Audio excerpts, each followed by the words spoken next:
পৃথিবীতে একটা জিনিস মনে রাখবা, বিনা পয়সায় কিছু হয় না। তুমি কিছু দিলে তারপরে তুমি কিছু পাবা।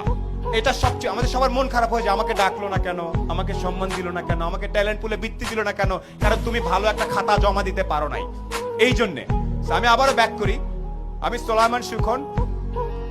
আমার কৈশোর পর্যন্ত 16-17 বছর পর্যন্ত ঈদে যদি আমি প্যান্ট নিতাম তাইলে আমার ভাই জামা নিতে পারবে, এইরকম পরিবার থেকে আমি উঠে আসছি।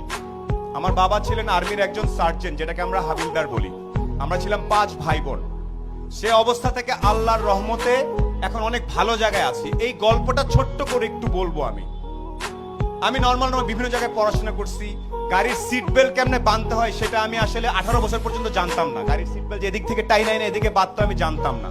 আমি জানতাম না ওই পারফিউমের নাম কি, এগুলো জানতাম না। এখন আমি একটা জিনিস জানতাম, একমাত্র জ্ঞান অর্জন করলে, একমাত্র পরীক্ষার রেজাল্টগুলো ভালো করলে সামনে কোনো না কোনো ভাবে আমার জীবনে পরিবর্তন আসতে পারে।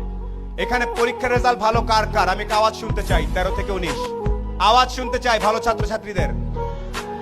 এখানে প্রত্যেকে ভালো ছাত্রছাত্রী আমি জানি। আমি আজকে লিস্টে পড়েছি, পলক ভাই প্লেনে আসতে আসতে বলছিল যে এত ছেলে মেয়ে, এত কৃতি সন্তান আমি কিভাবে ছবি তুলবো একসাথে, আমার তো পুরো মাঠ লাগবে। সিংড়ার মতো একটা জায়গায় এতগুলা মেধাবী ছেলে মেয়ে তৈরি হচ্ছে। একটা সাজেশন তোমাদের সবার প্রতি, যারা তরুণ, এখানে যখনই চিন্তা করবা, এনি টাইম, তোমার বয়স 14, তুমি একভাবে চিন্তা করবা যে আমি, আমার বয়স 14, নিউ ইয়র্কের একটা 14 বছর, আমেরিকার একটা 14 বছরের ছেলের সাথে যদি আমি 1 ঘন্টা কথা বলি, ও জিতবে নাকি আমি জিতবো। এই স্টাইলে যদি যেতে পারো তাইলে তুমি একটা কিছু হওয়ার চান্স থাকে। না, অনেক আগে বলতে পারবো না ভাই, কেন, আমেরিকার ছেলেটা কি দেখে, ও যা দেখে তুমিও তাই দেখো। ইন্টারনেট আছে না, আমি তোমাদের শেখ কামাল ডিজিটাল ল্যাব দেখে আসছি। আমি জানি এই আমতলা ইন্টারনেটের কারণে ছেলে পেলে এসে বসে বসে কাজ করে, আমি জানি এটা। আমেরিকার ছেলেটা যে ইন্টারনেট ইউজ করতেছে, তুমি একই ইন্টারনেট ইউজ করতেছো না? কে কে আওয়াজ? না ভাইয়া, আমি তো ইন্টারনেটে খালি গান দেখি আর একটু ফেসবুক করি, তাইলে হবে না। আবার একটু বলি কিছু কিছু বেসিক জিনিস।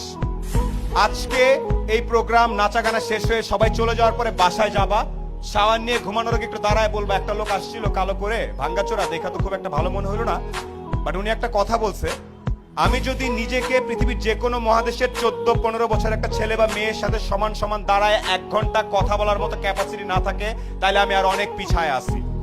এই সাহস কার কার আছে? আমেরিকার একটা ছেলের সাথে 1 ঘন্টা, আয় বাবা তোর সাথে আলাপ করি, আয় তোর একটু চলন বিলের স্টাইল শিখায়, আয়, এটা কে কে করতে পারবে?